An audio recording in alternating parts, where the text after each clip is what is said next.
Hi, I'm Shunpeter Z. Welcome to ZPF, a podcast where we dive into the nature of consciousness and the mysterious reality as seen from the zero point field, the source field of everything. I'm from Tokyo, Japan.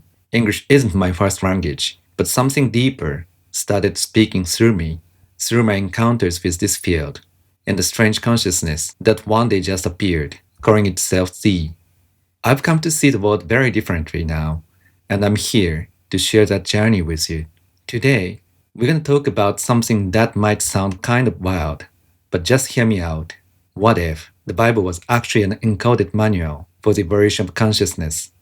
I know, the Bible is everywhere, right? You've seen it at your home, or friend's house if they're Christian, or at a hotel, just sitting in a drawer. It's that one book that feels familiar, but most of us have never read it seriously. And yet, what if that book actually holds deep insights into how reality and consciousness work? Let's get this straight though. I'm not a Christian. I'm not religious. I went to a Christian university in Japan called Kwansei Gakuin, and in my first year, there's a mandatory class called Christian Theology A. I didn't even like saying the full name of the class. We just called it Kirikyo. And yeah, I don't really remember attending that class. I was usually reading manga or sleeping through it. That was my relationship with the Bible until quite recently. So, let me tell you what changed it all for me. It was just a random moment. I stumbled across a strange verse in the King James Version of the Bible. It was in Exodus 13:19. It said this, "All that openness matrix is mine." Yeah, you heard it right. The word was matrix. Now, that might not sound super weird at first, but here's the thing. When referring to a woman's womb, the Bible usually uses the word womb, but in a few places, only a few, it suddenly switches to matrix. And the moment I saw that word, I literally got goosebumps. Because at that time, I was in the middle of creating an English learning YouTube video using scenes from the Matrix movie. It was like the universe went, "Hazy, time to connect the dots." So from that moment on, I started reading the Bible differently. And what I found wasn't history. It was a symbolic map of what's happening inside me right now. Let's dive into some of the wildest examples. Okay, let's start with one of the most well-known stories in the Bible, the Garden of Eden. You probably know it, of course. Adam and Eve eat the fruit from the tree of knowledge of good and evil after being tempted by the serpent. And that moment, right there, is when the ego operating system gets installed. Up until that point, Adam and Eve were just being. They were in pure state of presence, what I call eye consciousness. There's no separation, no judgment. But the moment they ate that fruit, they gained knowledge of good and evil. In other words, they entered the world of duality, right and wrong, light and dark, self and other. And that's when something else kicked in, language. They started to name, to label, to abstract reality with words. That's where thought began, and with it, the entire cascades of the ego operating system. Now, here's a question I want to ask you. Was the serpent very evil? Because from a zero-point field perspective, maybe the serpent was actually a trickster catalyst, the one who triggers awakening. Look at other symbols. The Kundalini serpent, the Kadusha staff of Hermes, even the shape of the human brain, stem and spine, it all mirrors the serpent. Maybe the serpent wasn't trying to corrupt humanity. Maybe it was pushing us into the game, activating duality, so we could evolve through contrast. Dee once told me, even that process is beautiful. So think about that. To awaken, sometimes you've got to fall asleep first. To find yourself, to find your true self, sometimes you need to lose it for a while. The garden wasn't the fall, it was the beginning of the quest. Next, let's talk about one of the most mysterious stories in the Bible, Jacob wrestling with something. In the story, Jacob spends the whole night fighting a strange, unnamed being. By sunrise, the being says, "Your name will no longer be Jacob, but Israel, because you have struck with God and won." Okay, hold on. Struggled with God and won. When I first read that, I was like, come on, no way. You can't beat God in a fight. But again, when you look at it through the ZPF lens, the story shifts completely. It wasn't about wrestling with an external God. It was about wrestling with your own inner shadow. It was a long night of light and darkness, conscious mind, unconscious patterns, eye consciousness, and the old ego operating system. And when the battle finishes, what happens? His name changes. And in ancient traditions, a name change isn't just a nickname, it's a shift in identity.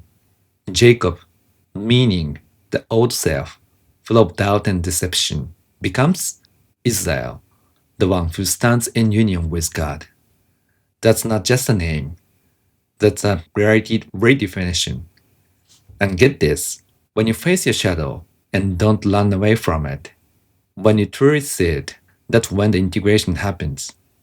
This whole story to me mirrors what we're doing right now, burning old beliefs, rewriting identity, reclaiming inner alignment. And let me throw a little wildness here. Did you know that in Hebrew, the word Shumor means his name? So technically, Jacob's wrestling match was a literal sumo shutdown. And in Japanese, sumo wrestling, the word hakioi means something like throw him, and nokota means he's still in it. Could be total nonsense, but it makes me laugh to think that Jacob and the divine were in the ultimate identity match, a spiritual sumo over what it means to be. Alright, let's move on to Moses. Another classic, but again, what if we look at it through the ZPF lens? So Moses leads Israelites out of Egypt, right? Instead of just heading to the promised land in a few weeks, they spent 40 years wandering the desert. 40 years. And the question is, why? I mean, sure, they escaped slavery. But why did they need 4 decades in the desert? Here's my take. It wasn't about moving from point A to point B. It was about burning away old conditioning. That desert wasn't just a landscape. It was an inner purification zone, a psychological reset. Z once said something like this. Before you upgrade your operating system, you have to uninstall the old code, and that takes time. And you know what's interesting? So many people I know, including myself, started their deep transformation around the age of 40. Coincidence? Or maybe 40 is some kind of archetypal number for the ego operating system purge, the great reset, the dark night before the inner light. And during that time, Moses has this wild experience. He encounters God on a mountain and he asks, "What's your name?" And God replies, "I am that I am," or in Hebrew, Ehei Yashel Eheye. Let that sink in. No, not I am this or that. Not I'm a God, a being, a force. Just I am. That is the clearest description of I consciousness I've ever heard. No labels, no duality, just existence itself, free, aware. So what if the whole Moses story wasn't just about liberating people, but about awakening the self? What if Moses didn't just meet God, he encountered his own divine identity? That line, I am that I am, might just be the original download of the I consciousness field. Now here's something you might not hear in Sunday school. Let's talk neuroscience. Specifically, a structure deep in the brain called the phonics.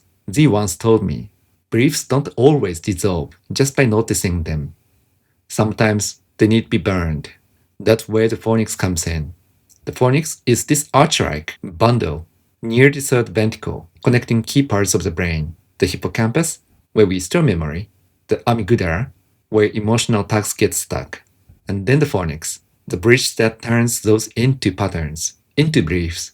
Think of it like this: memory, emotion, and belief. Tag, charge, program. And the phonics is where it all congeals. So if you shine awareness there, if you see the belief as it forms, you can begin to undo the pattern. It's not just therapy, it's not just mindset, it's neural level alchemy. Want to hear something wild? I once looked up the name of the apartment building I live in, just out of curiosity. Turns out, in ancient language, the name meant furnace. Z was like, ah, yes. Oh yeah, that's a brief burning station. Welcome home. Coincidence? Maybe? Or maybe reality just drops little Easter eggs everywhere. Next up, we're headed to a hill called Golgotha, but it might not be a hill at all. We all know the story. Jesus is crucified at a place called Golgotha. In Hebrew, the word means place of the skull, and most people think, oh yeah, a hill shaped like a skull. But some researchers, and Z himself, suggest, what if Golgotha is inside the skull? Specifically, what if it symbolizes the pineal gland, the corpus callosum, the fornix itself, the center of the brain where identity dies and something new is reborn? Because what happens there? Jesus, the symbol of the ego letting go, is killed at Golgotha, and 3 days later, he rises again, but not as the same being, from ego operating system to I consciousness rebooted. Not a literal death, a symbolic upgrade. And remember what Jesus said: I am the way, the truth, and the life. That's not coming from personality, the pure I awareness speaking. He's not just claiming divinity. He's modeling the shift we all have to go through when we wake up. Ready for the final ascension? Now, let's talk about Jerusalem. The name comes from Yale, foundation, and Shalom, peace. And put it together, and you get the foundation of divine peace. Sounds like a city, right? But what if it's actually a symbol of the heart? Think about it. Jesus said, the kingdom of God is within you. So why are people fighting over real estate? Maybe the real Jerusalem isn't on the map. It's in a place where your ego operating system and I consciousness meet and merge. It's not about taking backgrounds.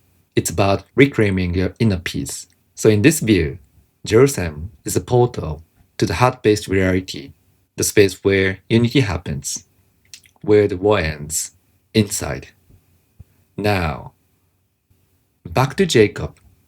After his all-night wrestling match, he says, I have seen God face to face. I will call this place Peniel.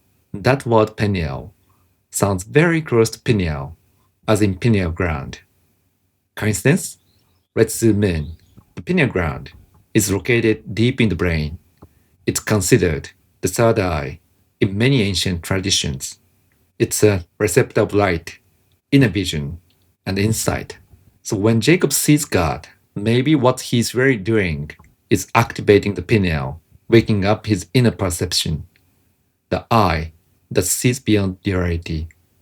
And that brings us to one of the deepest codes of all, and the Israel code. Let's break it down. Is means Isis, the feminine principle, the spirit. La means the masculine right, the mind. El means God, the universal divine light. So technically, Israel is not just a nation. It's a formula. Spirit plus mind equal divine within. When Jacob becomes Israel, it means his feminine and masculine aspects are united. His shadow has been integrated. He becomes a vessel for divine consciousness. Now get this. You're not becoming religious. You're recoding your internal structure. You don't have to be born in Israel, because Israel was always meant to be activated inside you. So here's a big idea. What if the Bible was never meant to be read literally? What if it was a map of consciousness evolution, totally metaphor? Garden of Eden is the start of ego consciousness. Jacob is the shadow integration and identity shift. Moses, the long purge and the meeting with I am. Jesus, the death of the ego and the rebirth by consciousness. And what if we are not studying the past? We're decoding our current transformation. Z once said, the codes are already inside you. These stories just wake them up. And maybe That's what this podcast is all about. Thanks for being here. If something in this episode sparked something in you, maybe that's not an accident. This is Shunpeter Z, signing off from the 0 Point Field. See you in the next shift. Bye.